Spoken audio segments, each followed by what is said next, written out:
Okay, here we go. We're about to start module 1 of Finally Flowing. Today we're going to talk about this internal light switch, and it's a good overview of family constellation therapy and what it is exactly and how it relates to your period and your flow and other female health related issues. The therapy that I do is called family constellation therapy because if you look at a constellation of stars, there's a multitude of stars in the sky, and there's not just one. And when we're born into a family system, and we're born into a whole constellation of people where all of the things that happen to them affect us.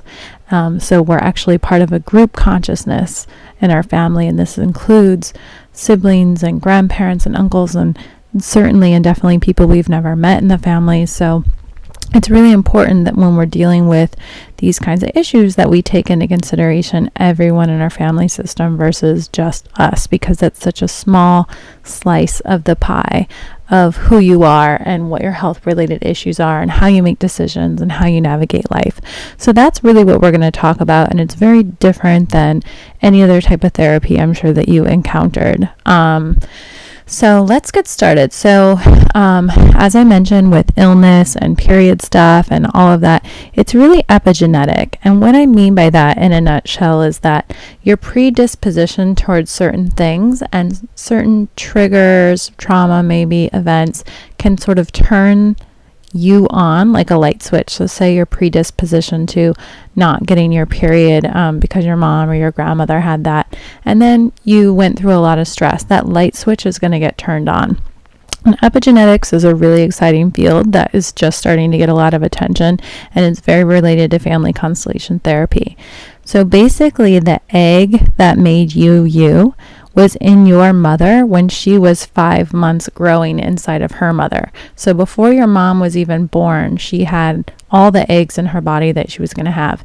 And when you were 5 months in your mom's womb, you also had all your eggs. So if you think about that, you've really taken on a lot of mom's trauma and patterns, and even grandma's trauma and patterns. And of course, in this work, it can be 7 generations before, or even more, but we tend to stay close to home because that's going to have more of an effect on you. And mom and grandma are, of course, just repeating their mothers' and great grandmothers' patterns. So that can be overwhelming. So we'll stay close to home.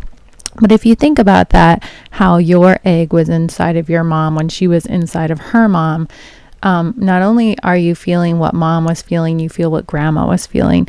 And that's a lot to think about. The other thing about this therapy is that we have so much loyalty towards our mothers and fathers, particularly our mothers as female, because they gave us the life and they took care of them. And we follow mom in so many ways without even realizing it.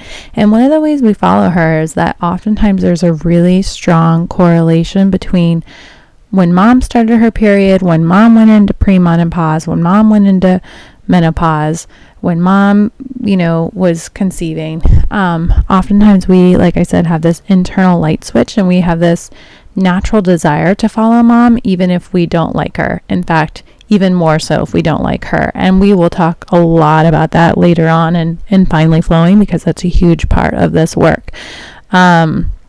So I want you to do a little research, and I'm always surprised by how many people haven't really researched this. I want you to find out, did mom or grandma struggle with anything that you're dealing with?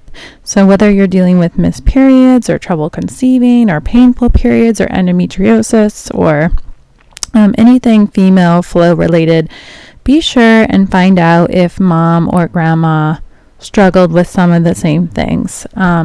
And I bet you will find a correlation. And I'd also like you to do this handy worksheet that you'll find below and fill it out. And from what you come up with, that is the common denominator between you and your mom or your grandma, is what I want you to use to then go do the healing meditation for this module.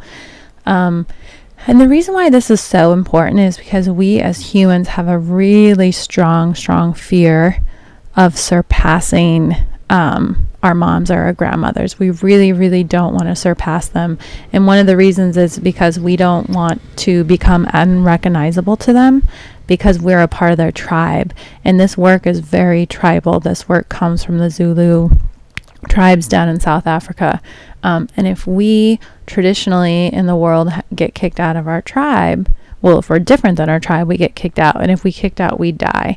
So many of us, say our mom had painful periods or endometriosis or had her uterus taken out or things like that. We just have this internal sort of boundaries that say, I do not want to flow better than my mom or have better periods than my mom or be healthier than my mom, because we feel guilty because she gave us life and we don't want to surpass her.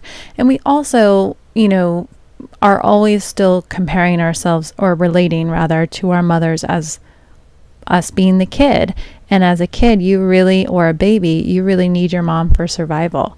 So there is this fear of surpassing her or her not being healthy, because that means you die. So what I really want you to do before we get more into the content is to do some research, find out what you find out, see if there's any correlation between what you're suffering with now and what mom or grandma might have suffered with, and write this down on your worksheet, and then hop on over to the healing meditation. And once you do that, we can move on to module 2.